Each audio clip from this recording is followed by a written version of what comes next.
Look at that. Pretty good, huh? You know what that makes me feel like, seeing that right there? I have made fire. You know what that's from? Castaway. Castaway. Yeah. Like, that's how I feel.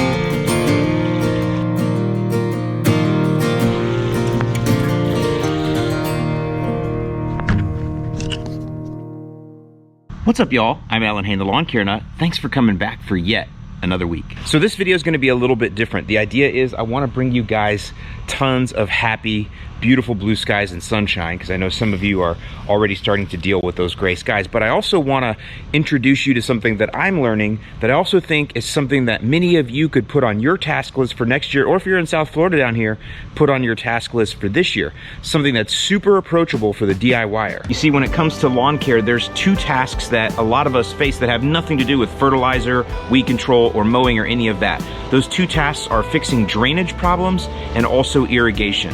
You'll remember a couple years ago I installed drains here and on the side of my house. I'll link up there in the eye to those videos. These drains have worked great and have saved me, well, tons of puddles. And the other thing that DIYers can do successfully is irrigation. And today I'm gonna try a new kind of irrigation, and that is drip irrigation. So you can see I have these flower pots back here. A lot of you guys will plant flowers during the year and you plant them actually in your beds. For me, I personally like to have them in pots. It's just the look I prefer.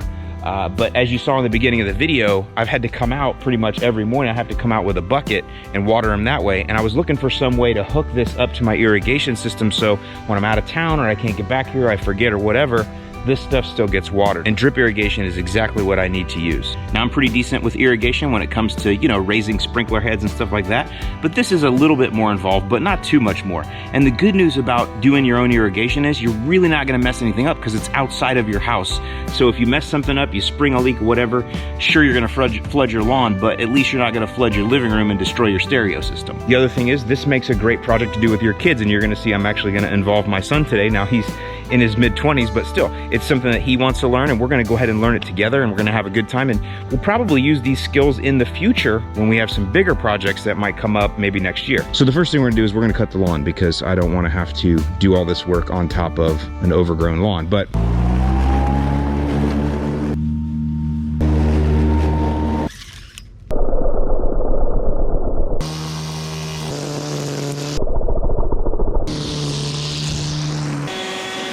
so let me take you through our layout here. So we had the pool cage installed here, and there used to be one of these areca palms right here that we had to cut out in order to make room for this door and all that, because I needed access to the backyard.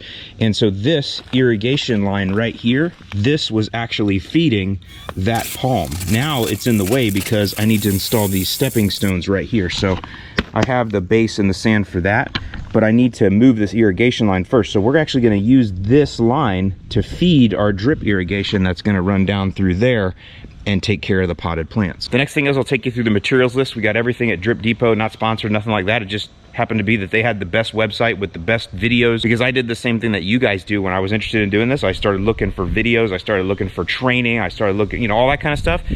And they fit the bill. They had everything I needed. So the other thing is, I hope that I have done enough homework that I don't have to make 5 or 10 runs to the Lowe's or Home Depot today, because as you guys know, whenever you do DIY projects and they're new to you and you're not sure what you're really doing, at least for me, I sometimes have to run to the hardware store way too many times. So, all right, here's my son, Nick. Say hi, Nick. hello. You guys have seen him before. He's helped me with the Christmas lights in the past. He is now a true Florida man because he's got on his Florida work boots. All right, well, let's see what we got. Probably not a good idea to cut into irrigation equipment with a knife, but you know, don't you do this at home. Ah, see, we were protected. Look at that. Oh, beauteous Maximus. Hey. They sent you home. They sent us candy. All right. So I know the first thing we need to do is lay out the drip tube in the sun so it'll stretch out. See if you can grab that end there.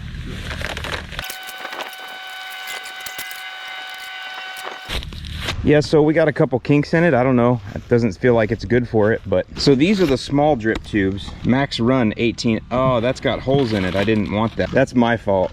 See, this is meant to run. We're gonna have to go to Lowe's. Hopefully they'll have. Yeah, I should have known. This is what happens when you buy stuff online. That's not Drip Depot's fault. That's mine for not really knowing what I'm getting, but I can't have, this is the feeder tube. So the idea is that the main water line will go through the back and then the feeder tubes will come up into each one of these pots. So I need them to be able to be cut to length. I don't need holes in them. I think this is meant for more like row crops where there's a hole that you would put in where it would emit every, I don't know, but that ain't gonna work. How's the Tootsie Pop doing? It's good. Tastes like cherry. How many licks does it take to get to the Tootsie Roll center of a Tootsie Pop? At least 2. At least 2, okay. I think that commercial is a little before his day. 1 hour later. Okay, so we didn't have to go to Lowe's. We ended up going to the local Ace over by there. Ace is one of those things like it's hit or miss. Sometimes they have what you need, sometimes they don't. This time they did. So we ended up getting the quarter-inch drip line tubing without the holes in it.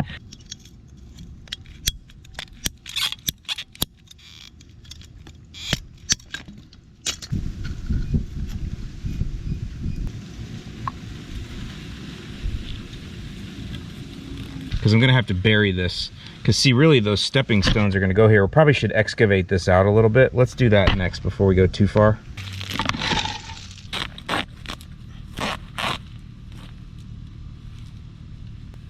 Look at that. Huh?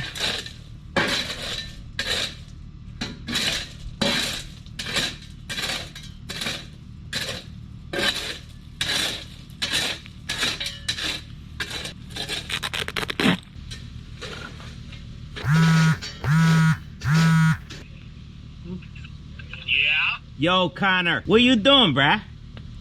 I'm driving around. I just left the mountaintop shed. Oh, yeah, you rich people, you have those mountaintop sheds. Yeah, we're loaded. Yeah, we are loaded. All right, so Nick is excavating. I'm doing that. Nick is excavating back through here so we can run the line. All right, so let me explain how this setup works real quick. This is 3/4 inch. We got slip joints on both sides, and we have threads on this end.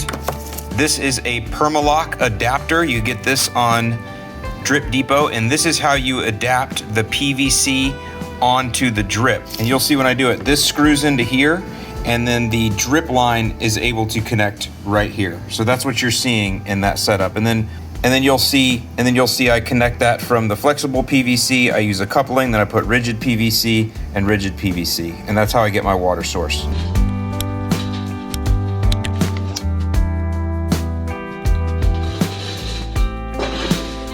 That's clean. Now see, that could shoot right down through there. And now we have this. If we ever wanted to add more to the system, we can.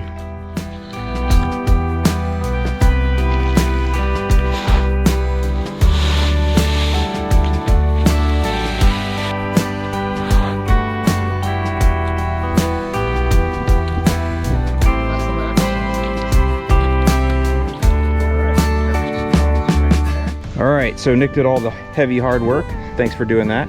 You're welcome. So I got the stepping stones in place. Now, I don't like that comes out underneath there, but typically somebody's walk will be this way. It's not ideal, but it'll be fine. And we also have some flex because that's flexible PVC on that end, so it'll be all right. We're gonna run then, we're gonna get our black pipe and we're gonna run that down, and then we're gonna get into these next.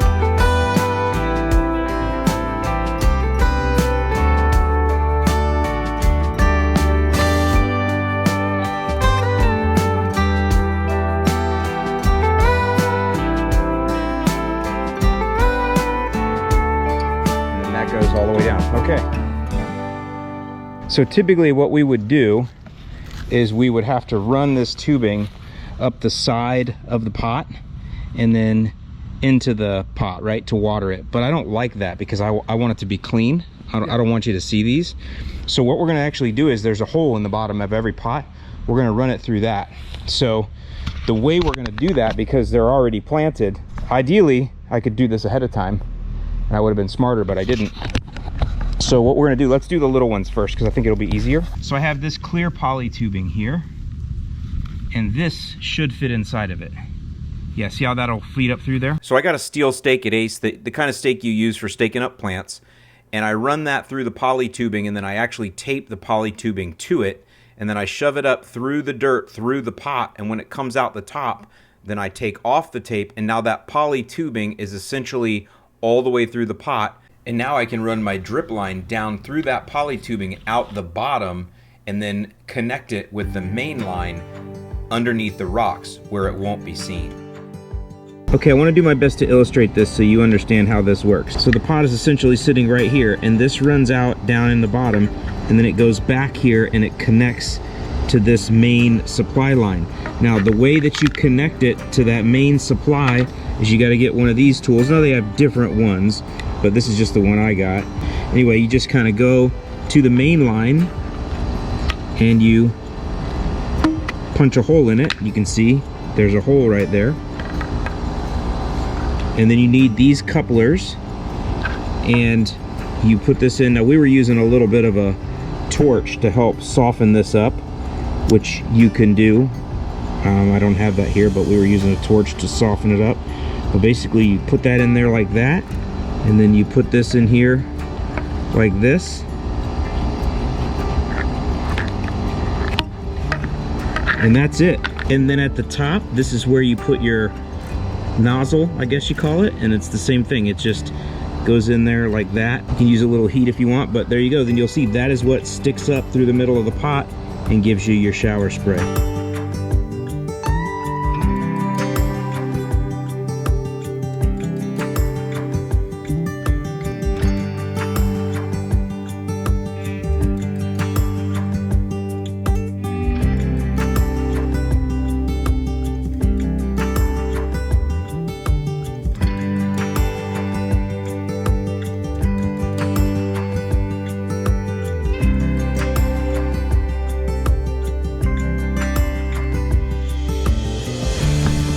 Moment of truth, Nick.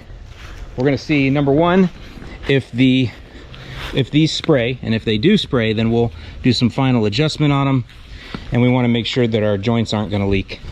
Okay, here we go. Backyard run. I hear it. Well, that's sprinkle.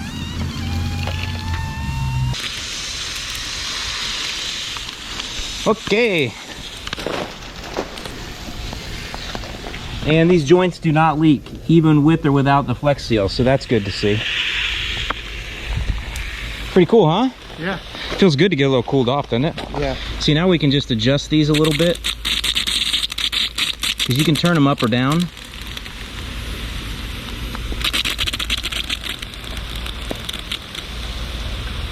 Look at that.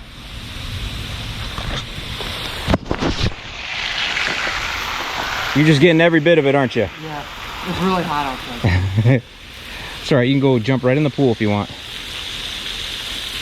Perfect little bubblers. See that one? I'm gonna push down a little bit. Huh? Yeah, this one just needs to go on a little bit more. Let's push it down in there a little bit. And these don't leak. It felt like they were real loose, so I put that flex glue on there, but they don't leak, because you can see here's one here that I didn't put the flex glue on. No leaks. So now all I got to do is we're just going to finish burying the black cords, and we are good to go.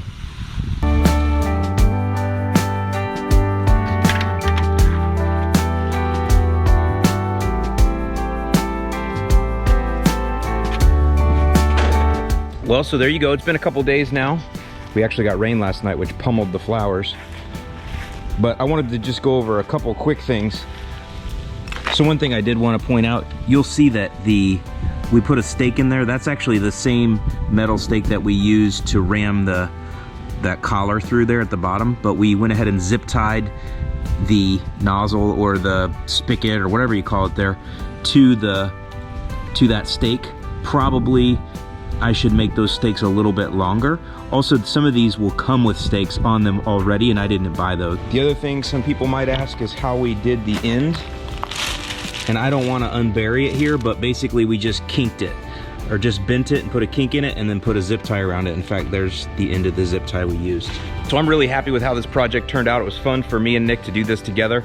And actually I've gone ahead and ordered a whole bunch more. I'm gonna actually convert my 2 shrub zones for my sprinklers. I'm gonna convert those over to drip going forward, because right now they have sprays in there and they're just not efficient. I think the drips will be a lot better. And so I'm gonna be doing that project here coming up over the winter. One other thing that some of you might ask is, well, what if I don't have an automatic sprinkler system?